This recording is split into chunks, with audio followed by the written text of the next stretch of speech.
My name is Sarafina. And how old are you? I'm 20 years old. Would like to talk about your favorite movies. Any favorite movies come to mind? Um, I have a lot of favorite movies, mostly like horror action films, just to kind of like generalize. Director wise, Michael Bay and James Cameron, definitely. I'm a huge fan of a lot of James Cameron work, especially Dark Angel. That was like Very my good. show. Yeah. I was so sad when they canceled it after the second season, but Yeah, that's based on Battle Angel Alita, which is supposed to be his next film. really, Yep, Japanese animation. that's exciting. He was supposed to do that, and then he went off and did Avatar. So you said horror and action. Any horror film titles come to mind? Um, Grave Encounters. Oh. I don't know if you've seen it. It's kind of like a B-rate film, but it really like creeped me out. I like films that are more like realistic, or not necessarily real. Like ghost films scare me because I totally believe in ghosts. Mm-hmm. So like anything like Paranormal Activity type stuff, like that freaks me out. Or like those serial killers that are like living in the neighborhood type stuff. That Are you a fan of Michael Myers at all? I like those, but not in like the realistic sense. Like I can maybe see that happening, but I mean more stuff like the neighbor across the street is a psychopath and buries people in his yard. Like right. But, So action films. Any good action films come to mind? I'm a huge fan of Transformers, just because who doesn't like Transformers? But let's see, The Expendables. I like. I don't know. I like a lot of stuff. Have you ever seen Taken or anything like that? Taken creeped me out a little bit. Why? Well, because I love to travel. And I like to travel on my own, and my dad's like that overprotective father. So. And he works for the CIA? Yeah, I know. Maybe. But yeah, that one I really liked. It made my dad not want me to do what I want to do in life, but.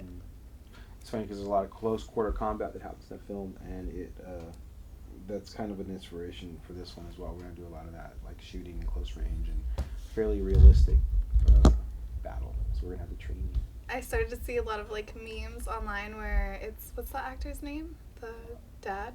Oh, Liam Neeson. Yeah, he's like, it was like a Chuck Norris thing where it's like Chuck Norris has nightmares about Liam Neeson. Oh, really? Yeah. That's funny. Was gonna say, or any favorite? You said directors. You liked James Cameron and Michael Bay. What do you like about Michael Bay, for instance? I think that his works with like explosions and stuff, like all the Transformers movies, like all the fight scenes, I really like those. I think they're pretty intense, and just how quickly like the fights roll on and how well together they're like all put. What about you said James Cameron? Any movies like or any particular aspects of his filmmaking you enjoy? I think just everything he does, like his concepts are good. He has such like a great like range of being able to put things together and make them awesome. Are you a fan of John Carpenter's at all? I don't really know that name. John Carpenter, he did the original, well not the original, he did the remake of The Thing. He also did Big Trouble in Little China. Okay. He's like a kind of a similar milieu of James Cameron. He's like a precursor to James Cameron. I mean, okay. In a way you can say that James Cameron was more like a higher budget version of him. But, yeah. So like any favorite characters that come to mind in the film? Definitely Max from Dark Angel. She's like I even got the barcode tatted on the back of my neck because of her. We'll have to use that. Well, it's blacklight, but... We can use that too. Oh, well. I want to mess with some frontal projection, so we may have people glowing. I want people to have shirts that glow and they have like digital patterns on them. Also, I'd like to have glowing tattoos, and there's going to be animated tattoos as well. I have like 3 blacklight tattoos. I'm definitely into like the neon and blacklight and glowing type stuff. Good to know. Because like in Blade Runner, what they did was they used a beam splitter on the camera, and they shone light directly from, and it gives you instant red eye. So the idea is like that's how whenever they did that, they would shoot that for the replicant scenes. But they would mess with different colors and gels to get different effects. I don't know if we'll actually do something like particularly for that effect, but we may do front lighting, black light. Okay. which would be interesting. But again, the color palette, it's kind of hard. You know, I don't want it can be turned really cheesy very easily. So you gotta do that after you. Especially with all the like the computer animation type stuff being added in. It's funny you should bring up that character because she is based on Battle Angel Alita. Her name is it's called Gunum in the Japanese title. Okay. And it was a long running manga, and then they made 2 episodes of an OEV, and then it wasn't a big hit over there, but came out in the 90s, and it's one of James Cameron's favorites. I didn't even know. I felt like I was the only one that read it because everybody I talked to about it doesn't know what it is at all. But then I heard that he had actually greenlit it, and he's supposed to be working on it, but Avatar took the center stage. But they should look it up because it's really interesting. It's kind of very close to in a manner what we're doing in the respect that we're trying to get all of our cyberpunk references within a single point of view.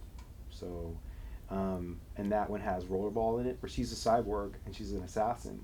And much like Max, you know, when she fights, she slowly gets these flashbacks about who she was. You know, kind of like a female Wolverine, if you will. But she goes into this Rollerball championship where it's pretty amazing, actually. And somebody animated a version of it too that was pretty awesome. But if you ever get a chance, maybe I want it to.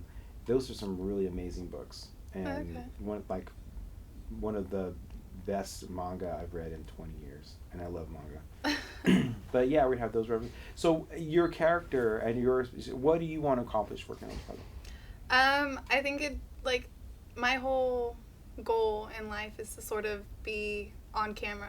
So I think that this is going to be a great way of kind of getting my foot through the door, having sort of like a demo type reel to show people and to see like what I can and cannot do, and just to like open up from just the broadcasting standpoint to doing film as well. Okay. Now, do you have any boundaries? Like, are there certain things that you won't do that are too dangerous? Or some people have problems where, like, you say you have to pull a mold, but they don't like to be occluded their faces. Like, they're like, no, I can't have a mold pulled from my face because I'm totally claustrophobic or something like that. Because we may do molds. We may pull molds from people. I mean, I'm fine with that. Okay. Like I was joking with you earlier, I want to do all my own stunts. Well, you're going to have to because we don't have any money. But I'm going to keep it real safe. I may build a digital double of you depending on the level of action. But the sequences that you're going to be using, I have to still go through and flesh out. But I definitely have ideas for your character. It's funny because out of all stylistic choices I'm thinking of, is like, whether you wear heels or whether you wear flat shoes is like a big thing for me because whatever you move in best and looks best. Well, I have all sorts of boots. So, like, heels, like, pumps, that stuff I'm not really that comfortable in, but I have all kinds of, like, heels that are, like, stiletto boots. And, like, even just, like, almost combat type boots. Because, like, the vibe of your character would be, like, Road Warrior meets Black Hawk Down. So, like, a paramilitary Outlander kind of vibe. Okay. So, and, you know, you do close quarter combat. You're going to have a sidearm, though, at some point.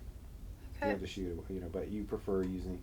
And the idea is the characters are going to be based on their own decisions. So, like, if somebody says, wow, why did you bring a knife to a gunfight? Well, people still get stabbed all the time. and in our modern day and age. And maybe that's what she just enjoys doing. Maybe that's what her flourishes. Yeah. Like that one lady that named her child, you know, she's a mobster. She just recently was killed, actually. Blanco, Griselda Blanco.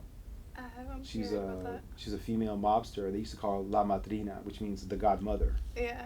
So, and she used to dress in pinstripe suits, and she named her son Michael Corleone Blanco, meaning, you know, and what she's done is she's taken on the character of a film, but she's like 10 times worse than the character in film. She had over 250 people ordered to be killed. The whole thing with like people on motorcycles driving by and shooting and killing, that was her. Like, she started that. And that's how she got killed, like 2 weeks ago. Oh, wow. But the idea is that the characters buy into this identity. They buy into this lifestyle. And, like, you know, this is going to be, you know, society's been collapsed for a while, and it's a hard existence. So your character turns to analog sex, which is, you know, a form of prostitution, obviously. But also you're an assassin. See, the thing I liked about the whole, like, samurai sword type aspect is, like, I feel like anyone can kind of shoot a gun, and, like, you don't have to, like, you're not really putting yourself in as much danger when you have a gun. But with, like, a sword or a knife, like, that's more personal. It is personal, and the idea is that this is going to be a really cloistered city. Like, there's going to be, like, small areas and crevices and everything, and close quarter combat is actually going to be, like, a big deal. So, but there's going to be different things. People will pull out like half the time you'll see people pull out a 45 or a 38, and then the other half of the time they'll pull something out, and you're like, what is that? That crazy like machine gun type stuff. Or something like a microwave weapon that melts somebody or fries them. Okay. Like I had an early, I wrote up a small vignette, and it was a drug deal that went bad, and the guy is sitting next to his partner, and the guy gets like melted like out of like Raiders of the Lost Ark type of shit. Okay. And and that's when you realize, because up until that moment in the little vignette that I put together, you didn't know that it was. You just thought, oh, it's a drug deal, it's a regular drug deal. But then as soon as like this weaponry comes out, and then the guy's running at 30 miles an hour and he's jumping over buildings, you're like, wait a minute here, like there's. And then he goes outside and there's all this, it's the future. There's floating billboards and there's hovering, garbage trucks and things like this. Although we probably won't have any hovering anything, because where these characters are going to inhabit is going to be really beaten down. Literally think Black Hawk Down, like how they live in Mogadishu and everything's just beaten to death. But, but people have on their person most of their stuff. So they're like, and they're out there doing stuff. And the idea is that they make money selling drugs, sex, and stealing other people's organs. Okay, that's like the implants and stuff, right? Well, no, like literally their organs. The implants are a part of it as well, but like the idea is, black market. So you're drunk at a bar one night, and you say, "Oh, I'm gonna walk home by myself," and you leave, and these guys are like, "Hey, we could take that broad and just kill her and take her kidneys and sell them back to the rich people." Okay. Yeah, that's what actually happens to one of the characters. So, and it's part of a plot point that we came up with. But if there's any anything you want to hope to have fun and learn anything, or? Well, I mean, I'm sure I'm gonna have fun. I'm already having fun just in the process of. So. All good. That's good. But I guess that winds it up. We're pretty good. I think we got enough to. Okay. On this one. Cool. Thank you very much for coming out. Of course.